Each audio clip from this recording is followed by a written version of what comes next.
Imagine you are reading a historical treaty, Right. a really high-stakes, nation-defining legal contract. And the text says, we awarded them the land. Okay, pretty straightforward. Right. But now, pause and imagine reading a completely different version of that exact same treaty. But this one says, they were handed the land. Oh, wow. Okay, yeah. Does that subtle shift, I mean, moving from the active voice to the passive voice, does that fundamentally alter the story you're being told? It completely restructures the reality of the event. I mean, that first instance we awarded them, you have a direct intentional relationship. Yeah. An authority is actively bestowing something upon a specific group. It implies favor, perhaps even a reward. But they were handed the land. It's vague. It's deliberately ambiguous. It's bureaucratic. It strips away the intent of the giver and really the merit of the receiver. It almost feels like a burden when it's phrased that way, like a transaction that just happened to them rather than an honor given for them. We instinctively look for active verbs when we read a contract, to figure out who holds the power, who made the decision. And conversely, we look for passive verbs to see where someone might be trying to obscure liability or hide the true nature of an event. Right. But what if that exact same linguistic shift, that tiny, seemingly invisible pivot between active and passive grammar, wasn't just hiding a tricky clause in a modern contract? What if it was hiding an entire alternate history of a major world religion? Then we would be talking about using grammar as basically a historical wrecking ball. Yeah. The premise here is that a grammatical pivot could literally move the geographical center of where millions of people believe their faith began. Which is wild. So welcome to today's deep dive. Today we are unpacking a highly provocative, just incredibly intricate text by Dr. Khaled Waleed. It's titled Divine Distinctions, The Linguistic Secrets of the Book Owners. It's a dense one. It really is. And before we take another step, let's lay down the ground rules for you listening.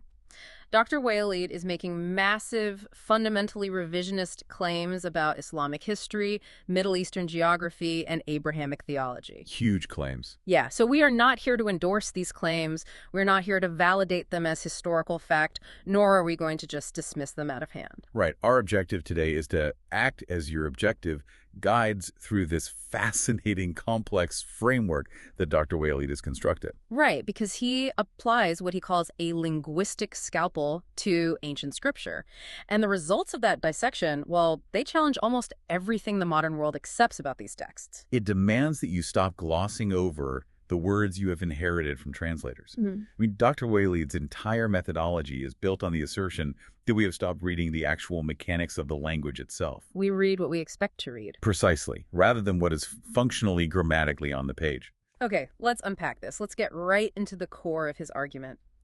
Dr. Waleed claims that for centuries, traditional interpretations of Islamic scripture, specifically the Quran, have deliberately blurred the lines between three very distinct Arabic phrases. Yeah, translators and historical scholars have essentially treated these three phrases as synonyms, just different flavors of the exact same concept. But Dr. Waleed argues that treating them as synonyms is not just some lazy translation error.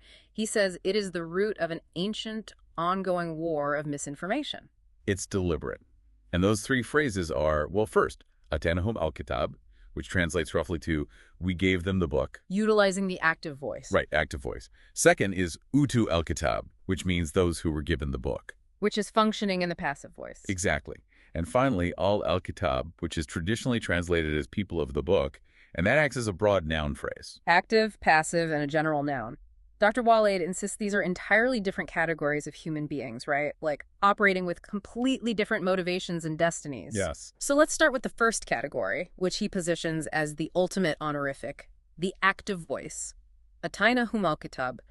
We gave them the book. So according to Dr. Waleed, this phrase is nothing less than a divine medal. A medal. Yeah. When the creator uses the active voice, we gave them, it signifies a direct, uncorrupted transmission of knowledge, wisdom, and favor. It's an active relationship. It is not a mere description of an event where, like, a physical scroll changed hands. It is an endorsement of the spiritual and genetic purity of the people receiving it. And he specifically links this active bestowal to a very particular lineage, right? He calls them the pure Adamite line. He traces this unbroken lineage straight from Adam down through Abraham and eventually culminating with Prophet Muhammad. Okay. In this framework, the Atanahum al-Kitab are not just a random assortment of tribes who happen to be in the right desert at the right time to receive a revelation. Right. They are a specific, truthful lineage chosen because of their inherent spiritual purity. Okay, here's where I need to stop and ask about a very specific word he uses to describe them, because this blew my mind. The word is ummiyun. Ah, yes. The ummiyun. Anyone with even a passing familiarity with Islamic history knows that the word ummi is almost universally translated as unlettered or illiterate. Right. That's the standard translation. It's famously used to describe Prophet Muhammad's inability to read or write, which traditionally emphasizes the miraculous nature of the Quran he recited, because how could an illiterate man produce that? Exactly. So how does Dr. Waleed reconcile a supposedly illiterate group with being the ultimate pure keepers of divine knowledge? Well, he doesn't reconcile it. He fundamentally rejects the traditional translation of ummi. He just throws it out. Completely. Dr. Waleed looks at the morphological root of the word. Ummi shares its root with which translates to mother, source, or origin. Okay. It also shares a root with ummah, meaning nation or community. So he argues that translating ummiyun as illiterate people who can't read a scroll is a deliberate corruption. Wait, really? So what does he say it means? In his analysis, it actually means the foundational people, the root people, the origin of the Adamite nation. Oh, wow. So they are the indigenous custodians of the truth. Not unlettered, but rather the source from which the letters come. That is the core of it. They are the bedrock. And because they are the bedrock, the book that we gave them, it's not a physical object. It's not a book. It isn't a leather-bound codex they carry around in a satchel. It is innate wisdom. It is an internal operating system of truth. Okay, and Dr. Waleed uses a stunning analogy straight from the scripture to illustrate this, which I found really helpful. The sun's analogy. Yes. He points out a detail where the text says, these people, the Atanahum al-Kitab, recognize the truth as they know their own sons. That's a powerful image. It really is. Think about the mechanics of that kind of recognition. If you are looking for your child in a crowded, chaotic schoolyard, you don't pull out a photograph to compare facial features. No, of course not. You don't need a checklist of identifying marks. You spot the way they walk. You recognize the specific pitch of their laugh over 100 other voices. Yeah, that recognition bypasses conscious thought. It is biological. It is instantaneous and unfakeable. Someone could dress a stranger up in your child's clothes, but you would know instantly it wasn't them. Exactly. And Dr. Waleed asserts that the Atanahum al-Kitab interact with divine truth in exactly this way. They just know it. They don't need to study theological arguments or parse complex debates to figure out what is true and what is false. They feel the resonance of the truth within their own Adamite DNA. Which sets up a massive logistical problem. A huge one. If you have a physical group of people, a lineage extending from Abraham to Muhammad, who possess this innate, uncorrupted DNA-level knowledge of the truth, where are they physically located? Right. Because you can't have a history without geography. Where did this pure lineage live out their foundational story? If we connect this to the bigger picture, this is the precise point where Dr. Waleed's linguistic scalpel cuts straight into the bedrock of accepted historical consensus. Yeah, it does. He moves from identifying the who, the ummiyun, to relocating the where. And the conclusions he draws are arguably the most shocking element of his entire thesis. To call it shocking is an understatement. I mean, let's be real. For over a millennium, the absolute geographic, spiritual, and historical center of Islam has been the Arabian Peninsula. Specifically, the cities of Mecca and Medina in the Hijaz Desert. Right. That is the direction over 1 billion people turn to face in prayer multiple times a day. But according to Dr. Waleed's deduction of who we gave him the book people actually were, the true geography of early Islam is nowhere near that desert. No. Dr. Waleed claims that the foundational events of the faith, the actual location of the holy sanctuary referred to in the Quran as Becca, is located in Al-Quds, Jerusalem. Blessed Palestine. I'm going to push back incredibly hard here, because you cannot just pick up the birthplace of a major world religion and move it hundreds of miles north because of a morphological analysis of the word ummi and an active verb tense. It sounds absurd on its face. It does. How on earth does he justify bridging the gap between they knew the truth innately and therefore Mecca is a decoy and the real sanctuary is in Jerusalem? He builds the bridge using textual continuity. Okay, explain that. But Dr. Waleed points out that traditional scripture universally places the earlier prophets of this pure lineage Abraham, Isaac, Jacob, in and around the blessed land of Palestine and the Levant. Right, that's standard. They lived there, they operated there, they're buried there. Yeah. But then the traditional narrative demands a sudden, massive geographical rupture, placing Prophet Muhammad and the culmination of this exact same lineage deep in the harsh, disconnected desert of the Arabian Peninsula. So he sees that geographical leap as an anomaly that the text itself doesn't actually support. Precisely. He argues that the Quranic descriptions of the environment surrounding the early believers, references to specific types of agriculture, rivers, a blessed land, do not match the arid, barren reality of historical Mecca in the Hijaz. By applying his framework, he insists the Atainahum al-Kitab never left the Holy Land. They were residents of Palestine. They protected the true sanctuary of Becca in Jerusalem. And he doesn't just relocate the sanctuary. He relocates the prophet himself, even in death. Yes, he does. He claims that Prophet Muhammad is not buried beneath the Green Dome in Medina, as is universally accepted.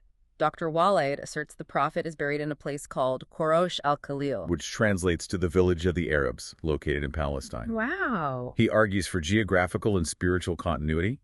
The pure Adamite line lived in the blessed land. They established the true Qibla, the direction of prayer in Jerusalem, and they are buried there alongside their righteous ancestors. Let's just sit with the audacity of this claim for a second.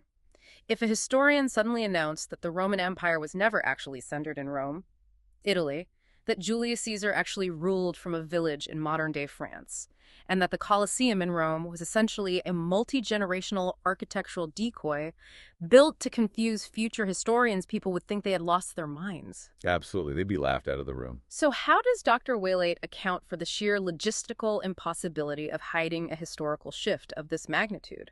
I mean, if Becca is in Jerusalem, why is the entire globe praying toward the Arabian desert? Well, Dr. Waleed's answer is that it wasn't an innocent mistake, and it wasn't a sudden overnight swap. It was a deliberate, multi-generational obfuscation. A cover-up. A massive cover-up. He believes that traditionalists, the historians and scholars who compile the accepted narratives centuries after the events, systematically hid this geographical truth. But to what end? Why go through the unimaginable trouble of shifting the geographical compass of an entire civilization? To disconnect the people from the true roots of the Adamite lineage. Okay. If you control the geography, you control the history. If you can convince a population to literally turn their backs on the true sanctuary in Jerusalem and look toward a desert outpost, you have successfully hijacked the physical and spiritual compass of the faith. You sever their connection to the pure, innate truth of the Atainahum al-Kitab. Exactly, making them entirely dependent on the new narrative you've constructed in the new location. That moves us from linguistic analysis straight into the realm of geopolitical conspiracy on a civilizational scale. It really is. And to pull off a conspiracy of that magnitude, you need a highly motivated, incredibly powerful antagonist. You do. If the pure lineage, the master chefs of truth, are operating in Jerusalem, who is the group that managed to steal their kitchen, rewrite their recipe book, and convince the world that the restaurant is actually in the desert. Here's where it gets really interesting. That brings us to Dr. Waleed's second linguistic category. The antagonist in his framework is defined by the passive voice, Utu al-Kitab. Those who are given the book. The moment you say it, the contrast is stark. It lacks the intimacy and the divine endorsement of, we gave them. It sounds detached. It sounds heavy. Dr. Waleed characterizes this passive phrasing as indicative of a burden. He uses words like casting or throwing to describe how this group received the scripture. Like it was thrown at them. Exactly. The text was loaded onto them, much like cargo is strapped onto a beast of burden. They possess the physical object, the scripture itself, but they have absolutely no internal innate connection to its meaning. They don't know it like they know their own sons. To them, it's a stranger's child. Exactly. The book remains an external object to them. It did not transform their internal state because they lacked the pure Adamite origin. Right. And possessing a tool of immense divine power without the spiritual purity to wield it safely makes this group incredibly dangerous. So who exactly are the Utu al-Kitab in Dr. Waleed's historical reconstruction? He identifies them as the deviants and the infiltrators. He points specifically to hypocritical factions of Bedouins from the eastern deserts, and crucially, a group the text refers to as the Yajuj. Wait, Yajuj, as in Gog, like Gog and Magog? Yes, exactly. In traditional Abrahamic eschatology, Gog and Magog are usually depicted as monstrous hordes trapped behind a massive iron wall destined to break out and ravage the earth at the end of times. Is Dr. Waleed bringing apocalyptic monsters into his linguistic theory? Not at all. He is radically demystifying them. Dr. Waleed doesn't view the Yajuj as literal monsters or a future apocalyptic event. Okay, good. He interprets them historically and politically. He defines the Yajuj Gog as specific groups of infiltrators from among the children of Israel who corrupted the true sanctuary of Becca. So they aren't monsters behind a literal wall. They are political and religious infiltrators who breach the metaphorical walls of the pure lineage. Yes, and Dr. Waleed describes them using a deeply visceral image drawn from the text. He says they are bodies on the chairs of the children of Adam. Ugh, that is a terrifying phrase. Bodies on the chairs. It's very evocative. It immediately evokes the concept of a usurper. A hollow shell occupying a seat of power that doesn't belong to them. It is civilizational imposter syndrome. They occupy the physical space of authority. They hold the literal, physical book of knowledge. But they lack the royal blood, the Adamite connection, to understand what they are holding. To go back to the restaurant analogy, if the Atanahum al-Kitab are the master chefs who innately understand how flavors combine without ever looking at a recipe, the Utu al-Kitab are the corporate spies. That's a great way to put it. They infiltrated the kitchen in the dark and stole the master chef's recipe book. Now, they have the book they were given it, passively, but they don't have the chef's palate. They don't know the ingredients. They have no idea how the ingredients actually work together. So instead of using the book to cook nourishing food, they use the book as a prop to claim authority. They use it to manipulate the staff, seize control of the franchise, and ultimately feed the customer something toxic. That captures Dr. Waleed's concept of transgression after knowledge perfectly. Transgression after knowledge. Yes. This is a vital distinction in his theory. The Utu al-Kitab did not alter the text or shift the geography out of innocent ignorance. They didn't just accidentally misread the map. Right. They possessed the knowledge, they literally held the book, and they consciously chose to transgress against it for the sake of earthly power. It was a deliberate weaponization of the scripture. Dr. Waleed argues that this specific group of infiltrators used the authority of the text to intentionally fracture the brotherhood among humans. Divide and conquer. Exactly. They took a unified innate truth and purposefully shattered it into competing theological factions, creating the deep historical divisions between Jews, Christians, and Muslims, specifically to maintain their own usurped authority over the resulting chaos. But how do you actually execute a plan like that? I mean, if you are a usurper sitting on the chair of the master chef, eventually people are going to realize the food tastes terrible. You'd think so. The pure lineage, the people who know the truth like their own sons, would immediately recognize the forgery. How did the Utu al-Kitab disable the innate understanding of the pure lineage? How did they convince millions of people to turn their backs on Jerusalem and pray toward the desert? Well, to achieve that, physical force isn't enough. Yeah. You have to enact a profound psychological manipulation. You have to alter the cognitive environment so severely that the innate truth becomes impossible to hear. Okay. And this leads us to what is undoubtedly the most explosive, controversial element of Dr. Waleed's entire thesis, his redefinition of the word magic. Magic. When you drop the word magic into a historical or theological discussion, people immediately check out. Oh yeah, they think of fantasy novels. Stage illusions, wands, or ancient pagan rituals casting literal hexes. But Dr. Waleed strips away every ounce of that supernatural Hollywood imagery. In his linguistic framework, magic is a highly advanced, highly destructive technology of psychological control. So it's not supernatural. It's not. Not at all. He defines magic as systemic textual corruption. It is the deliberate generation of overwhelming misinformation designed specifically to disable the Adamite mind. I want to make sure I am fully grasping the mechanics of this. He's saying that the infiltrators, the Utu al-Kitab, couldn't just burn the original scripture because it was too well known. Right, too obvious. So instead, they buried it. They stripped the pure original meaning out of the core text and replaced it with an overwhelming flood of supplementary texts, contradictory rules, and fabricated historical narratives. Yes. And that flood of information, that labyrinth of noise, is the magic. It is a cognitive spell cast through words. Dr. Waleed argues that if you overwhelm a population with enough supplementary rules and historical anecdotes, you exhaust their capacity for innate recognition. You paralyze their critical thinking. You paralyze them. And he explicitly names the instruments used to cast this spell. And this is where his theory crosses a major red line for traditional scholarship. Very much so. He calls out the foundational supplementary texts of the major Abrahamic faiths. In Judaism, he identifies the Talmud and the Mishnah as instruments of this magic. Okay. And, in a move that fundamentally attacks the pillars of traditional Islamic orthodoxy, he explicitly identifies the Islamic Hadith, the vast collections of traditional narratives, daily practices, and sayings attributed to the Prophet as mechanisms of this exact same magic. I have to stop you there because the magnitude of that claim cannot be overstated. It's massive. The Hadith and the Sunnah are the lenses through which traditional Islam interprets the Quran. They dictate everything from how to pray, to how to wash, to the details of Islamic law.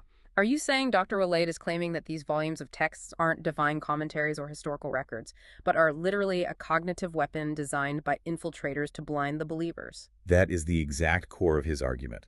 He views these supplementary texts not as illuminating commentaries, but as layers of deliberate obfuscation. Picture the original scripture as a clear, straight, brightly lit path. The magic of the Hadith, or the Talmud, is a dense, thorny, impossibly complex forest planted deliberately around and over that path, specifically to ensure that no one can ever find the straight line again. It's information warfare. Total informational warfare. He draws a direct historical parallel with Christianity to illustrate the tactic. Dr. Waleed argues that these same intruders ruined the original pure message of Jesus by artificially attaching the massive, complex history of the Old Testament to it. Oh, I see. By binding the new message to the old text, they changed its fundamental nature and burdened it with a heavy, confusing history that wasn't actually its own. They changed the operating system by forcing it to run obsolete, corrupted software. And he insists they did the exact same thing to Islam by chaining the pure text of the Quran to the Hadith and traditional historical narratives. They bind the pure text with endless chains of human invention, and then they have the audacity to call those chains divine. It's an incredibly potent, almost terrifying concept, especially when you look at how we consume information today.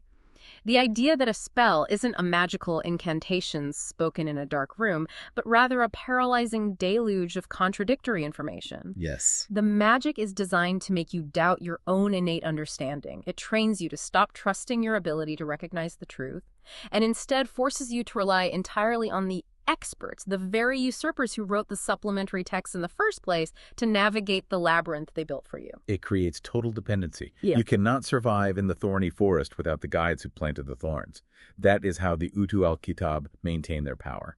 Okay, we have outlined a massive cosmic struggle here. Yeah. We have the pure lineage, the Atanahum al-Kitab, holding the innate truth in the Holy Land of Palestine. Right. And we have the antagonists, the Utu al-Kitab, the usurpers from the East, casting the magic of supplementary misinformation to confuse the world and steal authority. But that leaves a glaring demographic hole. It does. The world isn't exclusively populated by pure, enlightened sages and evil, manipulative masterminds. Where does everyone else fit? Where do the regular people who are just trying to live their lives and do the right thing fall on Dr. Waleed's linguistic map? This brings us to the third and final linguistic category, the phrase that acts as the demographic umbrella. Al-Kitab, the people of the book. Now, traditionally, if you ask any historian or theologian, Al-Kitab is a specific term of respect used in the Quran to denote Jews and Christians, people who received earlier scriptures. But given how Dr. Waleed has redefined everything else, I assume he doesn't accept that standard definition either? No, he strips it entirely of its specific theological exclusivity. Of course he does. In Dr. Waleed's reading, Al-Kitab is not a pure lineage like the active voice category, nor is it a cabal of usurpers like the passive voice category. It's a broad, neutral, residential term. It refers to the massive urban populations, the general societies that live under the shadow or the influence of the scriptural tradition. It's the general ecosystem. It is the entire socio-political ecosystem. And what's fascinating here is the internal composition of this ecosystem. Because it is a massive umbrella, it contains absolutely everyone. Everyone. Yes. Within the Al-Kitab, you have the believers, the hidden, suppressed remnants of the pure Atanahum. You also have the disbelievers and the hypocrites, the Utu, who are actively pulling the levers of power and casting the magic.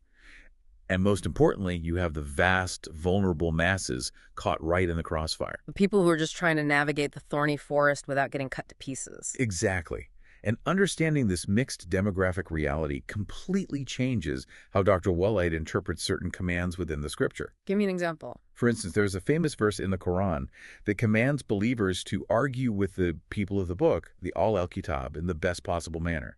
Be gentle, be respectful. Right. Traditionally, this is read as a generic injunction for polite interface dialogue between Muslims, Jews, and Christians. But Dr. Waleed sees a highly tactical, almost compassionate reason for this command. Because you are dealing with an ecosystem and you don't actually know who you are talking to. Precisely. You have to argue in the best, most gentle manner because the vast majority of the people within this demographic umbrella are not malicious, usurping masterminds. They're just people. They are victims. They are the people who have been utterly enchanted by the magic. They've grown up consuming the misinformation, the corrupted histories, the endless supplementary texts, fully believing them to be the absolute, unvarnished, divine truth. They are the millions of people looking toward the Arabian desert for their Qibla, not because they are trying to defy the Creator, but because that is literally the only map they, their parents, and their grandparents have ever been given. They are captive to an inherited narrative. Therefore, you approach them with the best manner to try and gently break the cognitive spell. You don't attack them. You attempt to remind them of the innate Adamite truth that the magic of the supplementary texts has buried deep inside them. And there is a profoundly shocking detail regarding this umbrella group that Dr. Waleed points out.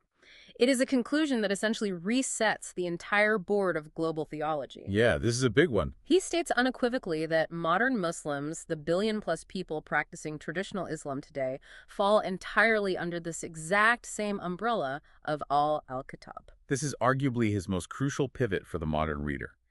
He is declaring that modern Muslims are not automatically the Atanahum al-Kitab, the pure lineage with innate knowledge, simply by virtue of identifying as Muslim. Which flies in the face of how most religious groups view themselves. Everyone assumes they are the chosen ones on the right path. But Dr. Waleed argues that because modern traditional Islam is fundamentally built upon the Hadith, the Sunnah, and the inherited geographical narratives that he has explicitly identified as the magic, modern Muslims are deeply embedded within the mixed demographic. Wow. They are living inside the ecosystem built by the usurpers. They are just as susceptible to the historical confusion, the cognitive spells, and the labyrinth of supplementary texts as anyone else. It is a profound, uncompromising leveling of the playing field. Dr. Waleed is essentially delivering a message to the modern Muslim world. You are not the exception to the rule. You are living inside the exact same linguistic and historical trap as the Christians and the Jews. You are all part of the al-Kitab, and you urgently need to wake up and recognize the magic that is controlling your narrative. It is a massive wake-up call, and he's delivering it entirely through the vehicle of Arabic grammar. It's brilliant in a way. It is. Okay, we have covered an immense amount of incredibly dense, controversial ground here. Let's try to pull all of these disparate threads together. Let's synthesize the grand historical narrative that Dr. Khaled Waleed has constructed with his linguistic scalpel. If we step back and look at the new map he has drawn, what does it look like? If we zoom all the way out, Right. Dr. Waleed is presenting a unified field theory of Abrahamic history driven by a central eternal dichotomy. Okay, lay it out for us. On one side of the ledger, you have the thesis. The pure Adamite lineage, the Atanahum al-Kitab, they are defined by the active voice of divine bestowal. They represent innate truth, pure, uncorrupted knowledge, and their immovable geographical anchor is the true sanctuary, Becca of Palestine, in Jerusalem. They are the master chefs operating in the Holy Land, holding the unbroken lineage. Exactly. On the other side of the ledger, you have the antithesis, the intruders, the hypocrites, the Utuo il-Kitab. They are defined by the passive voice of burden. They represent manipulation, the usurpation of authority, and the generation of cognitive magic through textual corruption. The corporate spies. Right. And Dr. Waleed associates this group with what the Quran calls the cursed tree. Geographically, he anchors their historical power base in the east, specifically referencing Mecca of the East, or Petra, the arid regions from which they staged their infiltration of the Holy Land. So the conflict is multidimensional. It isn't just a theological disagreement over scripture. It is geographical, Becca of Palestine versus Mecca of the East. It is epistemological, innate, internal truth versus overwhelming supplementary magic. And it is linguistic. The active voice of divine favor versus the passive voice of burden manipulation. That is the grand narrative. And the battleground for this epical conflict isn't necessarily a physical piece of land. The true battleground is the minds of the al-Kitab. The struggle is for the souls of the masses living under the demographic umbrella, who are desperately trying to find the truth amidst the deafening noise of the usurper's magic. I want to ground this for you, the listener. I can imagine you listening to this while driving to work or maybe folding laundry and thinking, okay, this is an incredibly wild, mind-bending alternate history regarding ancient Arabic verb tenses and Middle Eastern geography, but I am not an Islamic historian. I am not an Arabic linguist.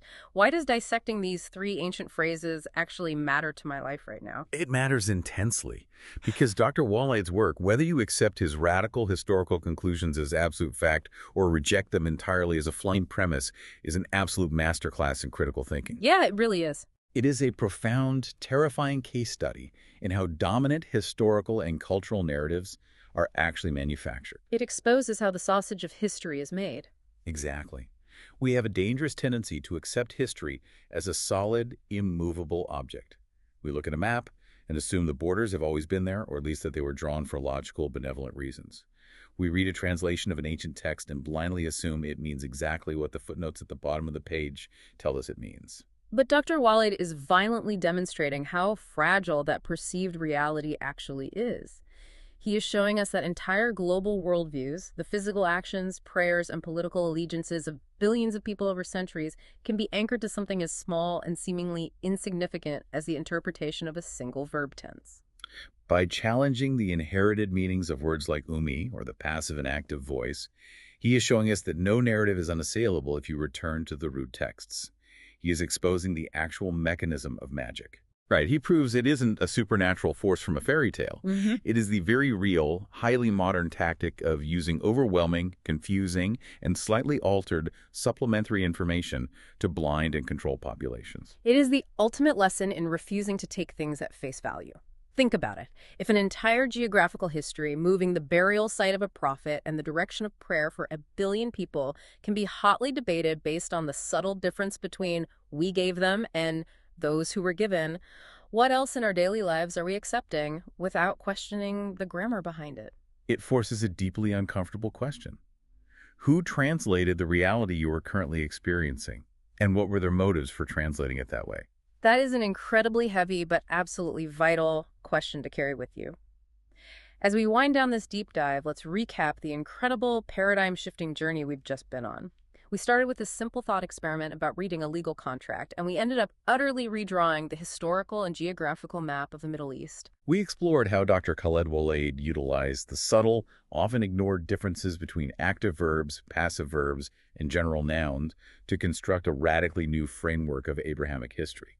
We saw how the active voice, Atainahum al-Kitab, identified a pure Adamite lineage holding innate truth, rooted in the Holy Land of Palestine, a linguistic deduction that led to the explosive claim that Prophet Muhammad is buried in Jerusalem, not the Arabian desert.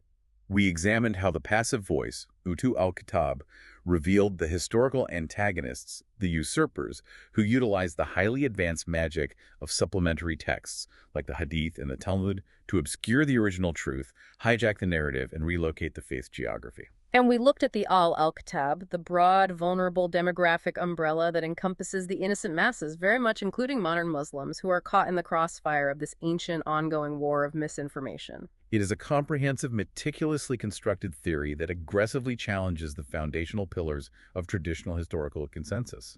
And as we stated clearly at the beginning of this deep dive, our goal was never to tell you what to believe about these claims. Our goal was to show you the architecture of the argument. Because whether you agree with Dr. Waleed's radical conclusions, or whether you find them to be an interesting but ultimately flawed interpretation, the mental exercise itself is invaluable. It proves, beyond a shadow of a doubt, how vital it is to read carefully. It proves that the inherited meanings of the words we consume every single day are never neutral. Language is never, ever neutral. It is always a tool. It is either being used for illumination to reveal the truth, or it is being used for obfuscation to cast a spell. Which brings us right back to where we started, the vital difference between the active and the passive. The difference between knowing something innately, like you know your own child, and passively being handed a narrative by an authority you never questioned. Dr. Waleed argues that ancient texts were deliberately mistranslated, systematically layered with supplementary noise, to create a magic that controls how people see the world and where they look for the truth. And that raises a profound final thought for you to ponder as you go about your day. Take a hard look around at the media you consume. Look at the news alerts popping up on your phone, the social feeds you scroll through endlessly, the historical and political narratives you were taught as absolute fact in school. What modern magic, what flood of supplementary, confusing information are you accepting as absolute truth, simply because it is the only translation of reality you've ever been given? What passive voices in those articles and broadcasts are actively hiding the true actors in your world? Are you relying on the innate truth you know deep in your bones?